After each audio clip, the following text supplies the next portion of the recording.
Hi there and welcome along to the latest edition of the England Golf Podcast. Thanks for joining me. My name's Ian McFarlane and together we'll have a whiz round all that's happening in and around the world of club and amateur golf in England. This month we speak to a couple of champions. Maggie Whitehead, England Girls U16 champion, explains how she became best friends with R&A Chief Executive Martin Slumbers and topped off an amazing year by casually discussing tactics with Jessica Korda while strolling round the fairways of Carnoustie. English men's amateur champion John Gough adopted the same multi-sports approach as a kid that has served tennis sensation Emma Raducanu so well, and he tells us why he's in no rush to turn pro on the back of an amazing year, preferring to simply continue his learning as part of the England golf setup. And if you thought greenkeepers have an easy life, simply cutting grass and finishing work by lunchtime, then think again. Ganton Golf Club's course manager Simon Olver explains why a laptop is now just as much a part of a greenkeeper's armoury as a lawnmower. We'll also catch up on a busy month for news around England golf, but first let's hear from England Girls International Maggie Whitehead. For the 15-year-old from Close House Golf Club, golf is the perfect stage for her to perform, and she has no fears of treading the boards after performing in front of thousands at the Theatre Royal Newcastle as a 5-year-old. In a varied chat that captures her character perfectly, I started off by asking Maggie just how she got an invite to play in the recent AIG Women's Open Pro-Am with Martin Slumbers, Solheim Cup star Jessica Korda and BBC lead golf presenter Ailey Barber, and just why Slumbers turns to her for soundings on junior golf. It was easy as writing a letter, to be fair. So it started when I was 12. I wrote a letter to him about the drive, chip and putt challenge, which is in America, because I enjoyed watching it, and wanted to bring one across here, which obviously isn't as easy as just moving it across. And he wrote back to me, obviously saying about he wanted to invite me to the Open and meeting Tom Watson, which was a really great surprise. And then him and my dad had been keeping in touch with my golf progress over the years. And obviously with the Pro-Am being this year, he emailed my dad saying if I would like to be in his 4-ball. So it was Martin Slumbers, Jessica Korda, and it was Ailey Barber it was. That's right, yeah. So that was a really cool 4-ball. So that wasn't really an email I was expecting to get, but I'm glad I got it. When you initially write to Martin Slumbers just talking about that drive, chip and putt challenge, which is the thing that people will see in the build-up to the Masters every year at Augusta, did you expect even a response, let alone what's transpired since then? No, I thought, it was worth a try is what I thought, because I was telling my dad about it, and he said, you should write to him. Just randomly write a letter to him, not really expecting a response, as you said. And then even a response as big as it was, maybe I was just expecting a letter to say no, or more kindly worded than just a no. But I would never have expected to have been invited to meet Tom Watson and now Jessica Korda. And then he invited me to, I think it was a Sunningdale mix. Sunningdale foursomes next year. Which is next year. And he said he'd like to invite me to that. So, one's letter when I was 12's led to all this, and I never ever would have thought it would have led to it. Now, when you were invited to Carnoustie in 2018 for the Open and you met Tom Watson, as you said, at that point, you're 12, 13 years old? Yeah, I think it was mid-12, And maybe 6 or 7 handicap? Something like that. A lot's happened in the last couple of years, because as we sit and chat here just now, what are you, +4? +4, yeah. +4, English under-16s girls champion. Yeah. Part of the home international squad that won it. Mm-hmm. It's been quite a last couple of years for you. Can you kind of put it into words? This season I just got off to a quick start, to be fair. I'd been working really hard with my swing and with JJ Vallely, who's my coach. I'd been working really hard with him over winter because I'd struggled a bit with swing in the early parts of the winter. So just put in a lot of graft, every night after school, going to the range. And then I started focusing a lot more on my short game, realising how important it was. And all my game just sort of fit together after I'd sort of put all my effort into it over winter, last winter. And it all just came together, and I've had a really solid season this year. I think every one of my tournaments I've come in a top 10 finish, which has been really great. And this year I sort of went more into the under-18 stuff and the women things. Because last year I was just mainly in the under-16s and, well, the year before COVID I was. So it was quite a big step up this year in tournaments-wise. So it was really good to have the season that I have, and I'm really pleased with finally getting a win in there as well. So I'm really happy with how this season's gone. Now, it all kind of started for you. I know the early part of the season, people were still getting back into the game post-COVID. When you played in the Rose Ladies series at the Berkshire, and I know we've talked about this before and how it was an amazing experience, and you were so happy to finish 6th and all the rest of it. When you look back on it now, you were still only 14 at the time, but you had a chance in the last 3 holes to win it. Yeah, I could have won it. And I mean, it's actually funny to look back at it now, what happened. And it wasn't really nerves. I just had a bad hole, and it was just a shame that cost me the win. But looking back at it, it's kind of very promising to think that, at the age of 14, it was one of the first tournaments of my season that I could have actually won that. And these women were like a lot older than me. So it's really actually convincing just to look back and just look at it and think, I'm not that far away, and I could be there one day actually winning it.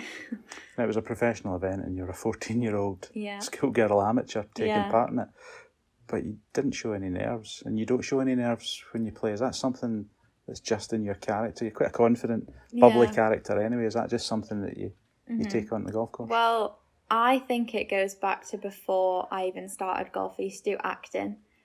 So that was like little 5-year-old Maggie on a stage in front of thousands of people, because I got to act in the Theatre Royal.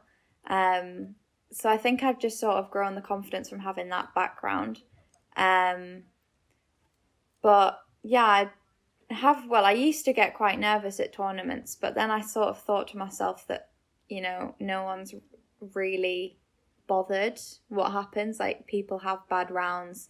And I just came round to the fact to accept, if you have a bad round, it's a bad round. If you have a bad hole, it's a bad hole.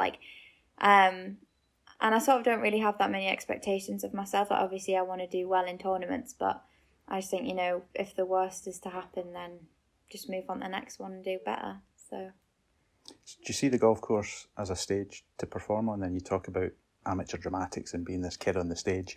Yeah. Do you quite enjoy that? Do you enjoy it as an entertainment? Yeah, I really enjoy it. I quite like it when people come and watch. I mean, not particularly just watch me, but seeing everyone just there is that I prefer it when lots of people come and watch, because I actually play well under pressure. Well, I don't want to speak too soon, but so far I've played well under pressure. But yeah, I think obviously of having the childhood of thousands of people watching me, perform on stage, it's just that, but on a different field, basically. So, I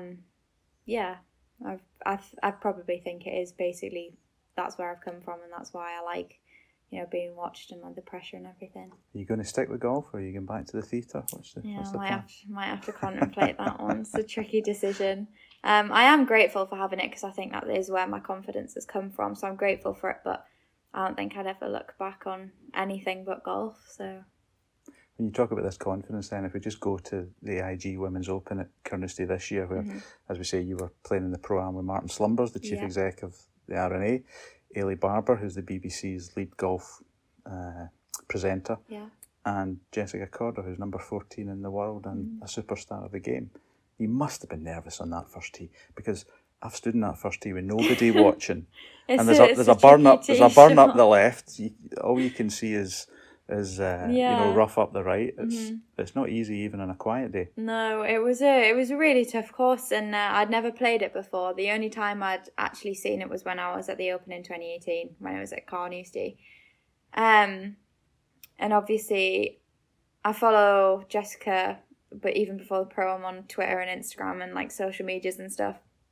And obviously Ailey Barber, everyone's seen her probably once in their lifetime. So I wouldn't say I think the excitement sort of took over the nerve, because I don't actually remember being nervous. I mean, I was stood over the actual tee shot, but the lead up to it, it was just so exciting just to see everything out. It was sort of behind the scenes kind of that I was let into. But just that experience, I never thought I would get the chance to play with number 14 in the world. So I think, it was definitely more excitement than nerve. But Jessica was a really nice girl. She was very welcoming. So she sort of took the pressure off me a little bit and all the nerves off, because she was just chatting to me down every fairway, telling me about the college system that I'm going to be going into that she's already done. But she was a really lovely person. So was Ailey and so was Martin. So, the friendship that we all made in that 4-ball sort of took away all nerves, because it was a really friendly day. It was really fun. It's good to hear that Jessica was like that with you, because quite often for the Pro-Am, the professionals are using that as a gauge for the championship, which is still to come, and they're maybe focused on their own thing, and roundabout greens they're chipping and putting with a view to the championship. But from what you're saying, she was quite engaged in normal conversation with you on the way around. Yeah, she was. I mean, obviously over our shots, and she was taking multiple shots, and it was basically just a practice round for her. But she could have ignored me. She didn't have to speak to me. She didn't even have to acknowledge that I was there. But she was willingly coming up to me and speaking to me as well, and I was going up to speak to her. But it was the way that it was kind of like a two-way thing, which I was really lucky that she was like that, because with the person she is, she could be she didn't have to speak to me, as I said. But she was a really, really lovely girl. So I'd do it again if I could. What did you take from the day playing with her, or maybe even playing with Martin, because he's not a bad player either? He's not a bad player himself, actually. She obviously, with the height, she bombs it. I couldn't really tell the difference because my tees were further forward than hers, and we were sort of driving at the same distance. Some of them I was driving it past her, but if I was on her tee, I probably wouldn't have. But still, I drove it past her. But I think it was just her course management. Obviously, with Carnoustie, you can't just stand on every single tee box as a driver. And it's the conversation she was having with her caddy. I can't remember what his name was, but he introduced himself to me and whatever. And I was just listening in to their conversations that they were having. And it's so much deeper than you would actually think. It's not just standing up to a golf ball, checking the wind, checking the yardage, and then getting a club.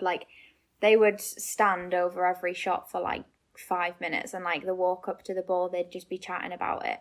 And it's just the amount of thought that she put into the game, which is a lot more than I thought. So I took that away. Did it give you food for thought then, that the time between hitting your tee shot and getting to the ball is time that you should spend on actually analysing the next shot, rather than talking about whatever or thinking about what I've you're gotten having for your a dinner little that bit night? better with that recently, planning the shot going up to it. But she was as well, when she was talking to me, sort of having a bit of time away from thinking about the shots and stuff. But it was with her caddy when she was walking down the fairway with him. It was just mental, the stuff they were talking about that you would never actually think that you'd have to contemplate. Such a, can you give us an example of? So when I'm hitting shots, I'd just look at the wind, think about different factors. But then she just took it to the whole new level. She almost went through her bag and then sort of said why this would be a good option and why this wouldn't, and then how she could put a different ball flight on it, and how she could control the spin was another thing that I found really interesting. Because I'm not really sure how I would control my spin at the minute. It is something that I will go on to learn. But it was just how she could hit any shot with any club, with any amount of spin at any height. So it was just crazy the amount of shots that she had in her bag. So that was one thing that quite impressed me, actually. So when you look back at the season, Maggie, you mentioned earlier top 10 finishes and everything that you've taken part in, and you won the under-16 championship, which is something to be proud of. Likes of Georgia Hall have won that in the past, so you're following in good footsteps. Is there something that stands out from the year? Is it that win because you get a trophy, or is it something else that you finished high in that gave you more satisfaction? Well, it was my first major win as an individual. So that was a highlight, and then home internationals followed it up. And honestly, that was the best week. I would literally, if someone said you can do it all again, I would. I thought it would be really tiring and really sort of not strict, but kind of uptight because everyone wanted to win it. and the coaches really wanted us to win it. And it was just the best experience that I've had all season, like in any season, to be fair. Because it was mixed this year, and I don't know if that was because of Corona. I think it might have been. Yeah. I wish it would be mixed the entire time, because it was just so nice, the support as well. Like, because we teed off before the boys and we'd go out to watch them afterwards, and they'd come out to watch us because there was a Corona case, so they lost one of their matches. But obviously the girls' squad knew each other, other than Olivia, but she literally fit in within the first 5 minutes. And there was quite a few new boys who came in to like join people who were already in the squad. But it took us like 10 minutes, and you'd think that we'd have known each other for like forever, basically. But just the atmosphere of it, you know, the coaches were all like, they were having a laugh as well, which I think was really important. But you could just tell everyone was enjoying themselves. You look across a fairway and people would be laughing at each other in the foursomes, and in the single be waving across fairways and everything. I can't wait to do it again next year. It'll be slightly different too, obviously, this year. But I think that's got to be the highlight of my season home internationals, especially getting we got 3 wins for England. It was the seniors, men's and boys and girls. Yeah. People talk about team events in golf and how it's kind of unusual, but you see it with the Solheim that's just happened, and we'll see it with the Ryder Cup, which is yet to come. Mm-hmm. It produces a different dynamic. People who are very serious in the golf course suddenly become these characters, and they're getting the crowd going and things. Is that the kind of thing you're talking about with home internationals? It just, you're so used to playing an individual sport that suddenly when you're thrust into a team environment, it becomes totally it was very different. Like, obviously we didn't have the crowds at the Solheim Cup, because obviously people are cheering and when people are actually hitting shots, and but it was sort of just the team atmospheres as well. Like, we were playing against the other teams, but when we were off the course, we'd still have a laugh with each other and say, like, you know, we'd laugh about the bad shots, and we'd like just have a talk about how good the good shots were and everything. And even on a night time, like the team meals were just such a laugh. Like, we'd laugh at whoever lost by the most, which I think it sounds horrible, but it's probably best to do that than sort of like dwell on it a little bit. But it's just a whole different environment to if it was an individual tournament. But everyone just had like a really good laugh, and we all had really good fun. Great. So 2021's been a good year for Maggie Whitehead. What about 2022? What's your ambitions for that? So I'll still be under 16 next year. That's my last year of under 16, so hopefully I'll be able to maintain my English under 16 to win. I think it'll probably just be the same season as this year, because I'm still under 16. But hopefully there'll be a lot more international travel with the squad. And then I've got Junior Vagliano selection. I mean, there's this year, and then it'll still be eligible next year. And for the World, is it the World something in Canada? I can't remember what the official name for it is. World Championships or something. So that'll be quite cool if I got a selection for that. But I'm just hoping to sort of keep the way that I'm playing, keep that going, keep my my streak of top 10 going. And then with the international travel, just like have a great time abroad, because I haven't actually travelled that much abroad with my golf ever, really. So that'll be really fun, especially being away from home. Because Mum and Dad won't be coming. So that'll be a fun little getaway. For them as well. For them as well, get away from me. So that's something to look forward to. And are you available for Panto at the Theatre Royal in December in the quiet time? I've got a script to learn. So I'm going to go and have to learn that right now. Good stuff, Maggie. Well played this year, and good luck for next year.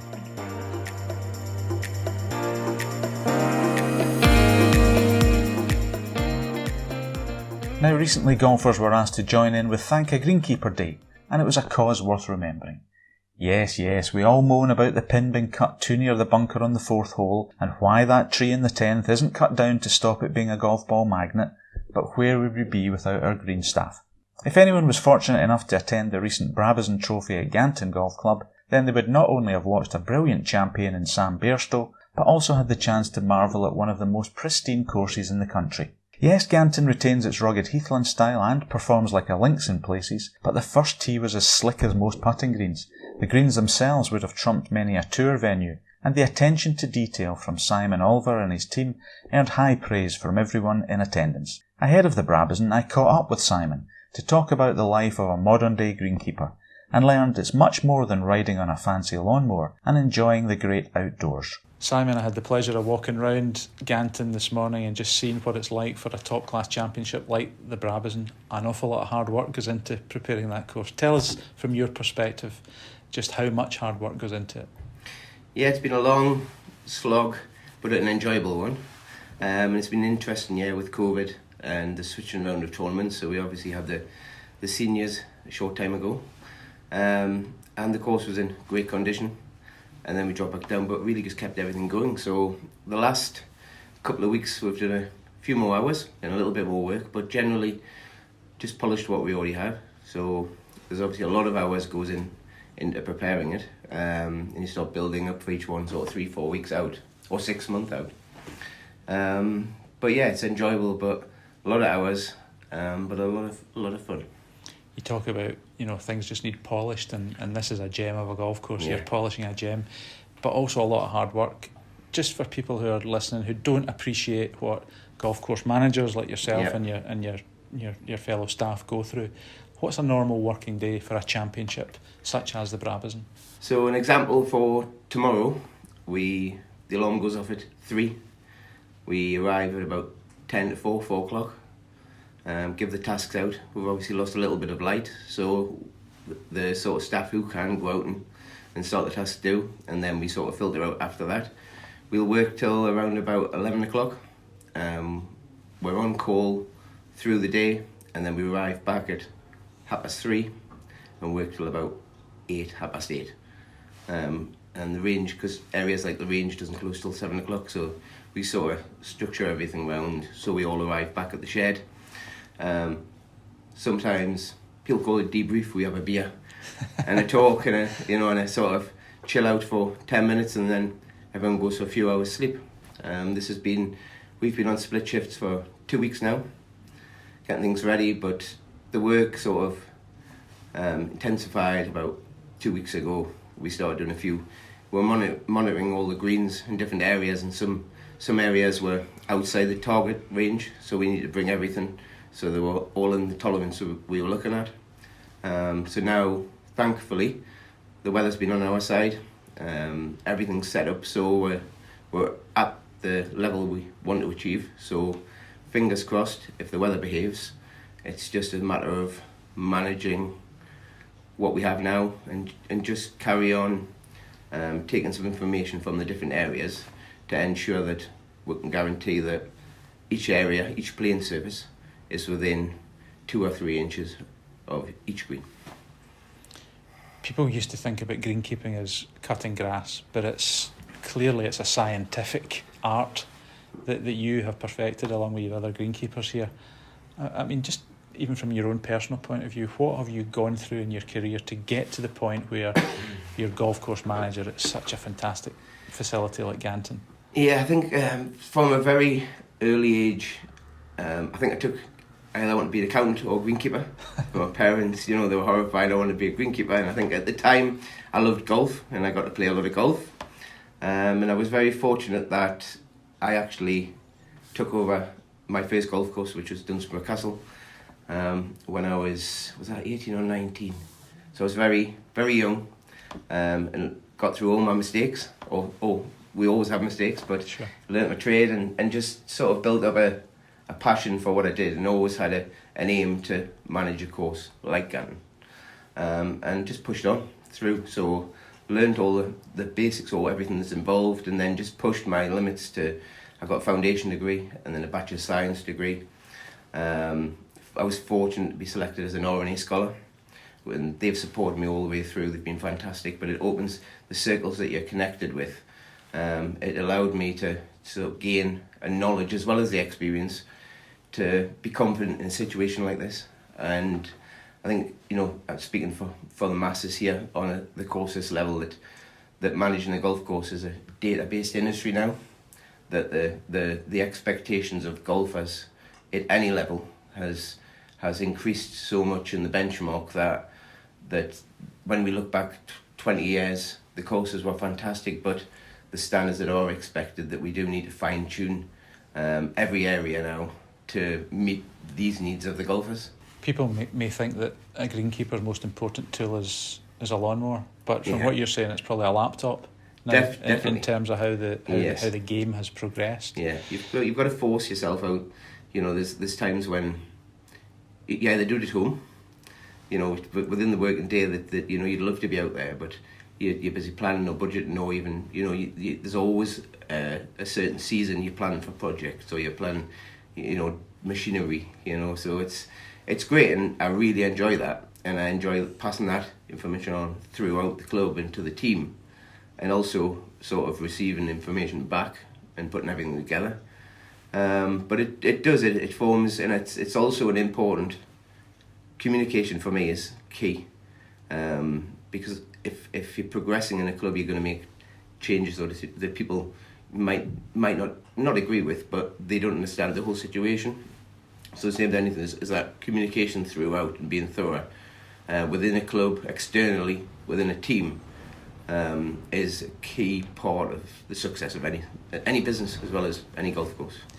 Most greenkeepers I've come across in my life, Simon, love the job that they're doing and take great pride in it, but they don't like golfers, because all golfers do is they come along and hack up this beautiful landscape that greenkeepers have created. When you've got a field like the Brabazon this week and you've got 132 golfers, they're not chopping the place up by all means, but, you know, they are taking divots here and there. Are you at the sidelines holding your head in your hands, or do you actually quite like the fact that elite golfers are here and taking a great deal of pleasure from playing a course that you've helped create? Yeah, it's from a business point of view, I've always seen is when there's lots of golf, there's lots of money. So it's brilliant to have within that, because then you've got a strong business going ahead. But from a competition point of view, I love the setup. I thrive on that. But as a business, I think it's so essential that we're a golf course and it's to be played. So we look at from a picture point of view, you look and think, yeah, there's a bit, but it's all repairable in a very short time. And for me, it's all about ensuring that on a regular basis that people come in and have a consistent, whether they come on a Saturday or a Sunday or a Wednesday, that the consistency is there, that you have a championship standard throughout. And on a tournament, it's that you set the course up to the best of your ability, excuse me, to produce for the players so they have the best experience possible. And at the end of every day, we work very hard to repair all their damage, to make sure the next day they come in that it's the best experience again. And I think that is essential, and you know, that is the business we're in. And to have, you know, the top amateur golfers in the world is such a pleasure at the golf course. So I would happily repair all the mess 365 days a year if I could. Now, I walked on at the first tee this morning and I thought, is this the first tee or is it the first green? Because the texture of the grass in that first tee is different class. Yes.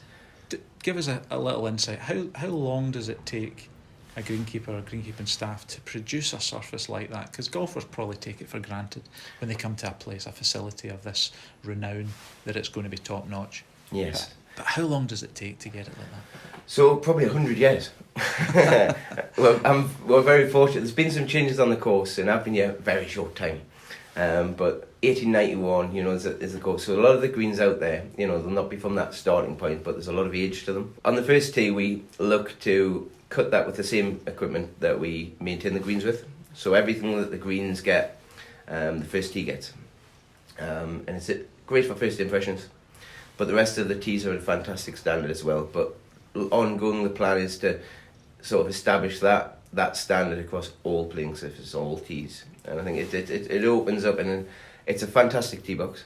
And I would say I see more people practicing their putting on the first tee than practicing, you know, the pitching wedges. Thank God.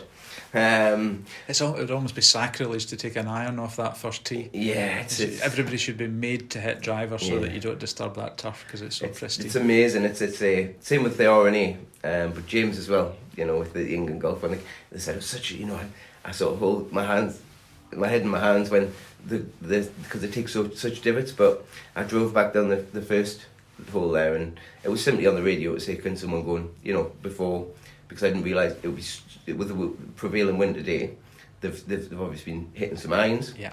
But that, like you said, that's great, because that means, they're still on that tee, it's been immaculate, and at the end of the day, we'll put some seed in it, we'll use the same composition grass seed in there, and within 2 weeks it'll be repaired. One of the words you used there was sustainable, and sustainability is now a huge buzzword for people like you, golf course managers. Yes. How difficult is it to try and produce a golf course that can cope with the demand of so many people wanting to play it and also fulfil the need, quite rightly, to fit in with local environment and encourage flora and fauna and just be this sustainable piece of land and a sustainable business? How difficult is it to marry the two? It's being organised. We're very focused on this area. We've recently just achieved the GEO certification for the site, and we'll be working over the next few years to maintain that. We've also built a relationship with a attached ecologist, James Hutchinson. So we've now got that, as well as the agronomy side from the RNA. But for us, the sustainability of the site is key. We're a traditional fine turf site with modern levels of play. So the tricky bit is golf's now, since someone invented Gore-Tex, is now a 12-month, it would be a 13-month if it could, sport. But unfortunately, that especially fine turf, it slows down quicker, but grass doesn't recover or grow through the winter. So it's, again, looking at, on one element, a grass species that's more tolerant through the winter, and also managing wear and managing play. But we build everything from the ground up, looking at the sustainable side. We look first at the resources, materials, recycling, and we're trying to, well, fortunately, there's been a lot of great work in the past, but we're continuing that work to strengthen the fact that, as well as being a fine turf site, that it performs well all year round.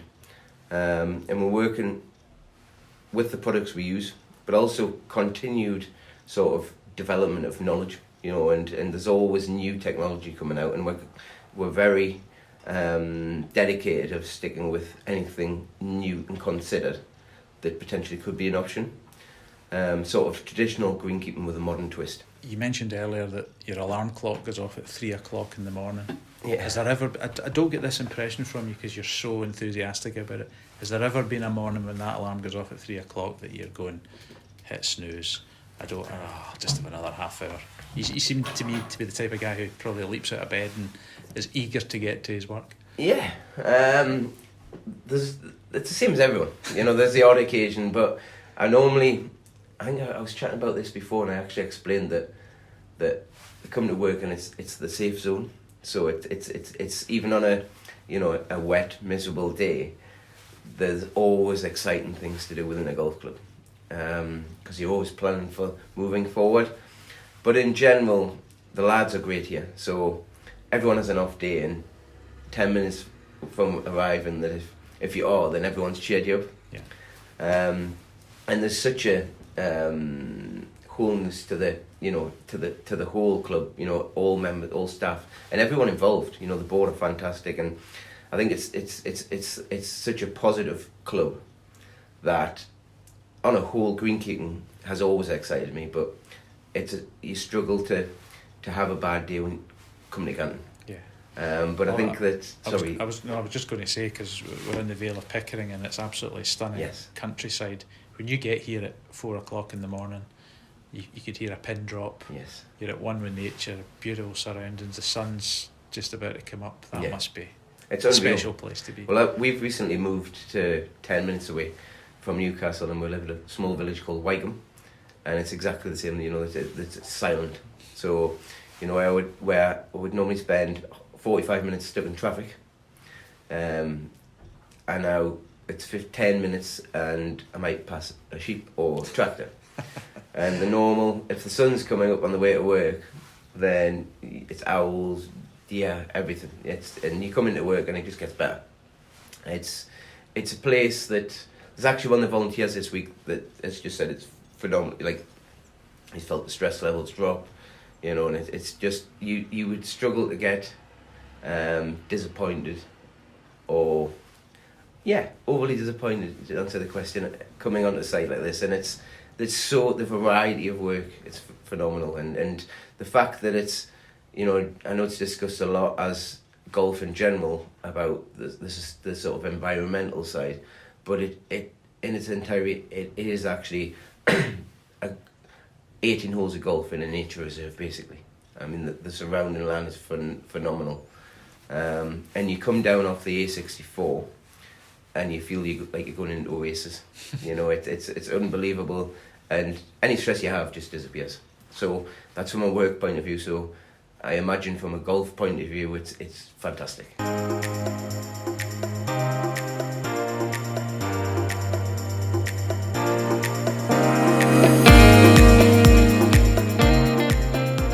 Now let's bring you bang up to date with the most recent news from in and around England golf. Prestbury's Belle Wardle won the English Women's Stroke Play title for the second time with an impressive performance at Wallasey Golf Club. She blew the field away to win by 9 shots, and the victory 4 years after her first triumph in the event left her gobsmacked. Yeah, I mean, wow. Yeah, it's hard to say. It's hard to say. I'm just so excited and happy, and yeah, I played some really great golf out there for both rounds. Sam Bairstow claimed the biggest win of his amateur career when he won the Brabazon Trophy by 2 shots from England colleague Zach Chigwidden. The Yorkshireman won at Ganton just a month after qualifying to play in the Open at Royal St George's, and as he later explained, the 2 events were inextricably linked. Yeah, obviously it means a lot. I've been feeling like a win's been coming sort of this year, so to do it in my last sort of big event, it feels really good, yeah. I wasn't quite as nervous today as I was on the first tee of the Open, but I still definitely felt it down the last few. But I suppose that probably helped me a bit, calm my nerves and hit the shots when I needed to, yeah. Ramside Hall's trio of Thomas Southall, Hayden Pragnell and Jamie Jopling earned Ramside Hall the title of Junior Champion Club, with victory in the event on the Bracken course at Woodall Spa. Spalding Golf Club, featuring England Golf's very own Director of Championships James Crampton, alongside Simon Richardson and Darren Lloyd, won the English Men's Champion Club at Knoll Park and will now represent England at the European Club Trophy in Portugal next month. Northumberland's boys were declared county champions after a thrilling finish to the finals week at Coxmoor Golf Club. Phil Ridden's side saw off the threat from Essex to win in a dramatic finish with 4 key matches decided on the 18th green. Surrey's women claimed the first county finals triumph in 24 years when they won all 5 matches to lift the Lady Catherine Cairns Trophy at Denham Golf Club in Buckinghamshire. Playing captain Nicola Taylor admitted it was a thrill to win after such a long wait. Bit speechless at the moment. It's amazing. We've been trying to do this for a while now, and we've just got a super squad here. They've all played their hearts out, they've all contributed on and off the course, and we've just managed to win today and win overall. Congratulations to England women's squad player Annabelle Fuller for first of all qualifying for and then making the cut at the AIG Women's Open. The Surrey golfer was also one of 4 England players alongside Emily Toy, Kaylee McGinty and Charlotte Heath to make the GB&I Curtis Cup team, which lost out to the USA in a keenly contested match at Conway Golf Club in Wales. England's men couldn't quite hang on to their home international crown at the recent event at Hankley Common. A win against Wales was followed by a defeat to Scotland, and a halved match with Ireland on the final day meant that it was the Irish who claimed the Raymond Trophy. Woodall Spa hosted the 2021 Champion of Champions series, which produced 6 winners. Amy Knotts from Essex was the girls' champion, while Hertfordshire's Jackie Foster won the senior women's event. The women's title went to Derbyshire's Hannah Morrison. Northumberland's Andy Minikin took the men's trophy. Leicestershire and Rutland enjoyed success in the shape of Steve Sansom winning the senior men's crown, and Dylan Shaw Radford took the boys' title back to Yorkshire. There was success too for Ifield's Claire Milton and Sally Brown in the Ping Women's 4-ball better ball at Thornock Park. Meanwhile, Anne Lowry and Paul Gabriel from Peterborough Milton took the Ping mixed 4-ball title. And finally, congratulations to England's under-16 boys who ran out 18-2 winners against their Welsh counterparts over the weekend at Trentham Golf Club. Well played lads, a great start to your international career. And that's your news roundup. To keep up to date on all the latest news, then check out our social media channels and go to the England Golf website. That's www.englandgolf.org.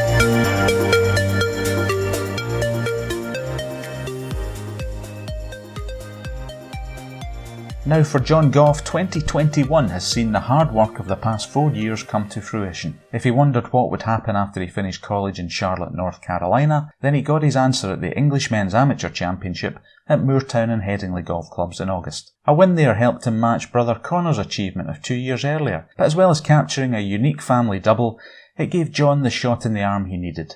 John's always had the game, but he now believes in himself, and as he explained to me during a sit-down at the recent Men's Home Internationals at Hankley Common, his mental strength is an asset that allows him to conquer all nerves.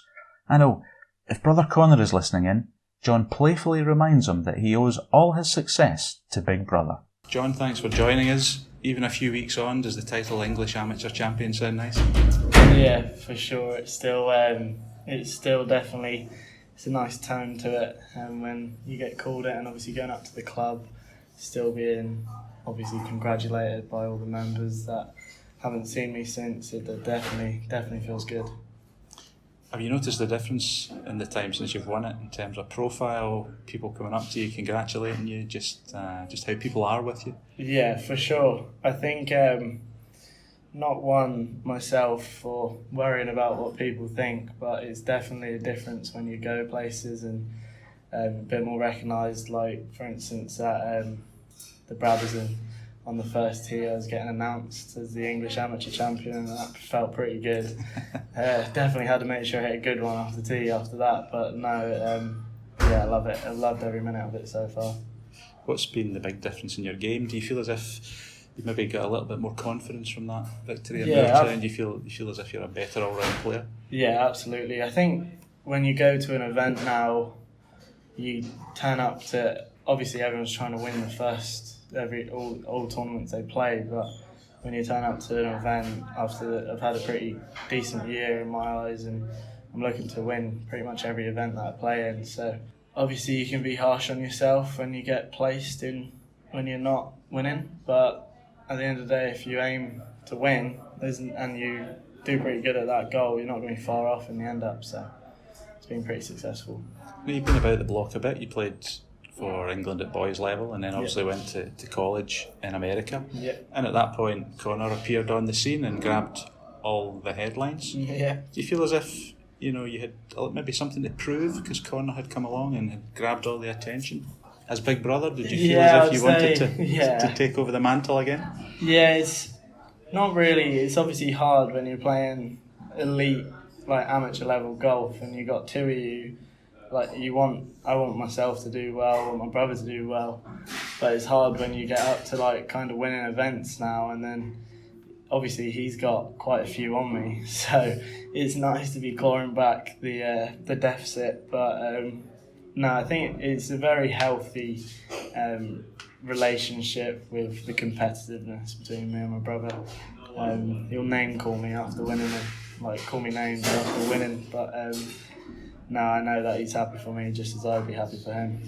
In terms of the family, I mean, it's quite a feat for the family to do what they've done. You and Connor both becoming English Amateur Champion. From an early age, were the pair of you both into golf? Was it the only thing in your life? Was it the thing that was driving you on? No, we played loads of sports growing up. We grew up not even 5 minutes from the local golf club that I still play at, and I think it was me when I was really young. I actually went to school in London, and my childminder, we had a childminder, babysitter, and her husband played golf, so he kind of got me into it, and then I got the rest of the family into it. So I take credit for every golfing achievement in my family, even if it means my dad winning a weekly medal or something. It's all down to me. It's quite interesting, the kind of multi-sport background, because it's been in the news in the last week with Emma Raducanu winning the US Open and saying that she played a whole heap of sports before she sort of focused on tennis, golf being one of them that she dabbled in. Was that something that you found to your benefit as well, whether it was tennis, football, whatever it was you were involved in, that you enjoyed it? Me and Connor both played football to a decent level, so I think it was really important to have like a team game, because golf is at times it can be a very isolated game when you're by yourself. Obviously, disregarding this week at Home Internationals when you've got a team that you're with. Every other event, you could be travelling to an event by yourself, you could be up there by yourself or anything. So I think it's very important to see the team aspect of it, and then obviously on weeks like this, and then when I was out in college in America, it helps for that as well when you're in a team environment and knowing how to kind of boost your partner or teammates or kind of tone them down a bit to keep them on the right level. So no, I don't think you can go wrong with playing as many sports as you can growing up as well, because your knowledge of everything becomes better in the game. It's not perhaps in terms of technique, is it the kind of mental side of things? Yeah, definitely more mental side, more than anything. Yeah, because you can't replicate techniques from sport to sport. But definitely there's a lot of similarities from the mental approach, even in preparation or anything like that. In terms of your mental approach, you always seem quite a bubbly character. You're always chatting, you're always quite lively, you're never up or down as far as I can see. Do you think that's a strength of your character as well? Yeah, I do. I think it's good because I'm quite gifted where I don't, obviously everyone feels pressure, but it doesn't affect me too much from my eyes anyway. So I think from playing loads of different sports with loads of different scenarios in it, and then obviously growing up with just keeping the same kind of mind frame in everything that I do, I think it definitely helps, because you know that every shot you hit, every place you're at in the world, it's just the same. It's the same shot essentially. It doesn't matter where you are or what the circumstances are. And if you're in the same mind frame that you're always in, you're never going to be far off. To me, that seems easier said than done. Yeah, though, definitely. Because you're standing in the first tier of the Brabazon Trophy or at home internationals representing your country. How can you make that seem as if it's just a normal Sunday morning game with your friends? A lot of it to do with routine. For me anyway, my routine gets me back into my zone where it's just the same as being on a range essentially. Like, how many times you hit this shot, like it's an opening tee shot here, a driver with about a 30-yard wide fairway. How many times on the range you end up doing that is a lot more than it would seem. So all you got to do is just vision yourself being in the right place and be confident over it. And I think that's the only chance you have of being successful is being confident in what you do. And yeah, luckily I've been pretty good with it. It definitely took a while to ingrain into my head, but no, I think I've got there now. So it's just sharpening up bits and pieces to get to the next level. Talking about that next level, you played boys international golf for England. You've been to college in America. That's finished now. You're playing for the men's England men's squad at home internationals here at Hankley Common. What's the next step for you? What's the next piece of progress in your career? As much bubbly as I am, I'm quite laid back in the sense of I'm in no rush to either turn professional or it's like kind of see the next step or anything like that. I went to America when I was 17, so I didn't actually get a whole year of I didn't even get a year of men's amateur golf. So it's going to be nice being home next year now. I'll spend the year playing the amateur circuit, travelling up and down the country and seeing what we can do, what we can win. And then after that, I think it's just a yearly thing for me. After that, I'll reassess the situations and see what will happen from there. But I'm in no rush to turn and not planning anything dead set. I'm just going to go with the flow. That's interesting because people see the riches that are available for people who turn pro if you can attain that level. Mm-hmm. And it must be a temptation because you want to be a golfer, you want to be a pro golfer at some point. So how do you hold yourself back from making that leap? Is there anyone you've watched and thought they maybe went a little too early or other things that have influenced your thinking? Yeah, you definitely see guys and girls that go early and then don't actually, maybe they just weren't quite ready for it. And the thing is, no one knows what it takes to be ready for it until you do it. But just in the sense of their success in amateur golf and then going to professional golf and struggling. And I mean, it's very easy for anyone to do. Me waiting isn't saying that I'm just going to fly away in my first year as a professional. There's still a lot of work to do. But I just think there's a lot of temptation to turn pro, especially when you get to sort of my age when all your friends are thinking about it and if they haven't already. And it's just you got to focus on you and what's best for you. So it doesn't matter what other people are doing as long as you're happy and confident in what you do. I think that's the way to do it. I think without being pressurised by anyone is the best way you're going to approach it. Because there must be people that you played college golf with that are already in the pro ranks. Do you keep in touch with them? Do you pick their brains to find out little things that you can use to your own advantage? Yeah, I talked to a good few of them, a few of my ex-teammates, and then people from other schools that have turned professional. So you just speak to them and see how they do it. Because obviously with me as well, with the relationships I built over in the States for 5 years, it would be an option when I turn professional to even just look to see if I can go down that road, because obviously the weather here is not bad, but the weather there is pretty good and the golf courses are great, and there is obviously a lot of opportunity, but then there's a lot of opportunity over here as well. So it's just, it's really just going with the flow, and when the time comes to make decisions, we'll make them. You're part of the England golf setup. Having access to some of the best coaches, not only in England but in Europe, in fact the world. Absolutely. Is that something that plays in your mind as well, the fact that you can use that to your advantage long term by being part of the England golf setup for as long as you can? Yeah, absolutely. For the England golf setup, there's so much wisdom in either managers and coaches, even in some players as well that have experience, that I think if you look at it the right way, every single time you're out on a golf course, every time you're doing a practice round or anything, you can learn something when you're away on these things. And I think that's the best part about it. Like, even walking the course this week, I learned so much from marking my book. I thought I was great at taking notes and stuff, but then it opens your eyes, and there's another bit that I don't do that. That could be a benefit, and I do that, but might not need to do that. So yeah, it's just, if you come with your eyes wide open, you'll take a lot out of it, I think. Just come back to the English Amateur victory at Moortown. That's a big old trophy, and you already had it in your house with Connor winning it 2 years ago. What's been the story of the trophy since then? Has it been at your golf club? Has it been out to the pub with your mates? I mean, you can tell us this won't go any further. No, it's definitely not been out at the pub, that's for sure, because who knows what happened to it then. It's been up to the golf course for pictures and stuff, and the members have seen it. Obviously congratulating me. It's been hard work, a little man like me trying to carry that thing around. So it's almost bigger than you, John. Right, let's not go that far. Ollie Huggins told me to say that. Yeah, well, it's definitely, that's because it probably would have been too big for him. But no, it's been great fun having all the bonuses with it, with people noticing you and people congratulating you. It's great fun. Well done on a good year so far. Thank you. I hope it continues in that vein and for 2022. Thank you very much.